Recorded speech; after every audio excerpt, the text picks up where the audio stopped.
Your Majesty, Your Excellency, distinguished excellencies and guests, ladies and gentlemen, good evening. I am Heather Templeton Dill, the president of the John Templeton Foundation. On behalf of the trustees of the John Templeton Foundation, I welcome all of you to the Templeton Prize ceremony, honoring the 2018 laureate, His Majesty King Abdullah II ibn al-Hussein. Dean Hollerith, thank you for your beautiful introduction, and thank you for allowing the John Templeton Foundation the opportunity to present this ceremony here in the majestic Washington National Cathedral, a house of prayer for all people. It is also with great joy that we welcome to our stage His Excellency Antonio Guterres, Secretary General of the United Nations. Your Excellency, thank you very much for being here with us this evening. I would like to say a few words about the man whose vision has brought us here tonight, our founder, Sir John Templeton. Sir John established the Templeton Prize in 1972. It is a prize that is given annually to an individual who has made an exceptional contribution to recognizing and affirming life's spiritual dimension. Sir John created this prize because he believed that religion is important and underappreciated in the affairs of humankind, and he wanted to honor those who were making significant contributions to human flourishing that spring from deeply held religious convictions. Sir John Templeton was a financier who pioneered global investing and created some of the world's most successful mutual funds because he looked outside of the United States for investment opportunities. He was tenacious, bold, and open to new ideas. Yet he also embodied a spirit of curiosity and open-mindedness that extended far beyond the realm of business. Is it possible, he wondered, that there are some spiritual principles on which all major religions already agree? Can love and the vastness of divinity reduce our differences? In asking these questions, however, he did not shy away from drawing conclusions. The real wealth of a nation, he wrote, does not come from mineral resources, but from the way it develops and harnesses love in the minds and hearts of its people. We might easily dismiss this idea. Does love really make a difference in human affairs? Can love really be the bridge between religious traditions? But tonight, we recognize His Majesty's efforts to promote peace and harmony among Muslims and between Muslims and Christians based on the twin commandments shared by both faiths, love of God and love of the neighbor. The Amman Message, the Common Word, and the United Nations Interfaith Harmony Week stress the moral imperative of understanding the values of peace inherent in all religions. We at the John Templeton Foundation cannot think of a more important message of peace and reconciliation for the world to hear and embrace in the 21st century.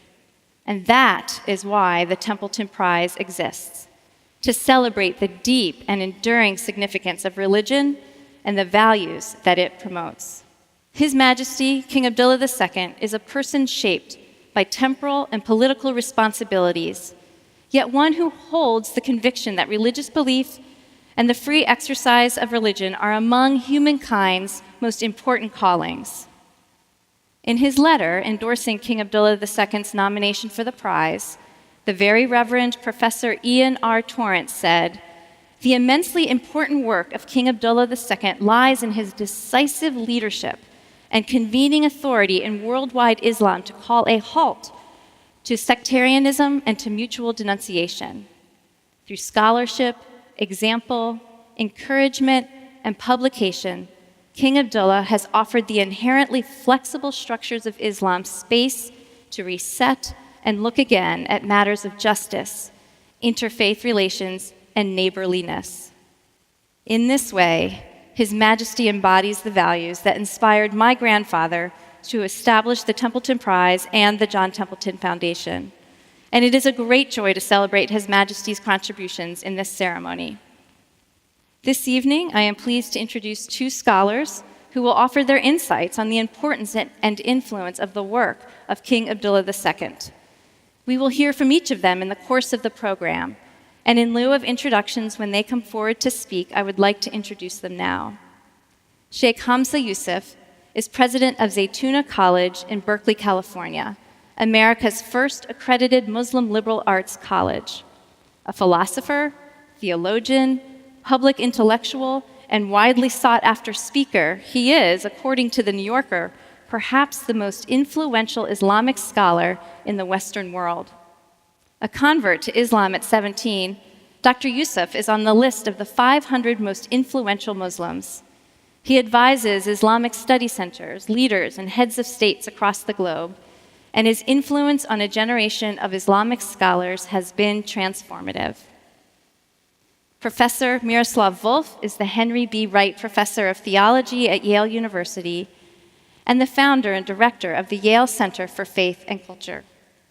In October 2007, he was the lead author of the Christian response to A Common Word Between Us and You, the historic open letter signed by 138 Muslim scholars, clerics, and intellectuals, which identified some core common ground at the heart of the Christian and Muslim faiths. His most recent book is Flourishing: Why We Need Religion in a Globalized World. We will also be treated this evening to performances from some of Jordan's most popular and esteemed musical artists, vocalists Zayn Awad and Iman Bisha, the Dozian Wa Awatar Choir, and Jordan's National Music Conservatory Orchestra, all under the direction of producer and pianist Talal Abu al-Raghib. And finally, we welcome again His Excellency Antonio Guterres, the 9th Secretary General of the United Nations, who took office on January 1st, 2017. Prior to his appointment as Secretary General, Mr. Guterres served as United Nations High Commissioner for Refugees from June 2005 to December 2015, heading one of the world's foremost humanitarian organizations during some of the most serious displacement crises in decades. Ladies and gentlemen, again, thank you all for joining us this evening to celebrate and honor His Majesty, King Abdullah II.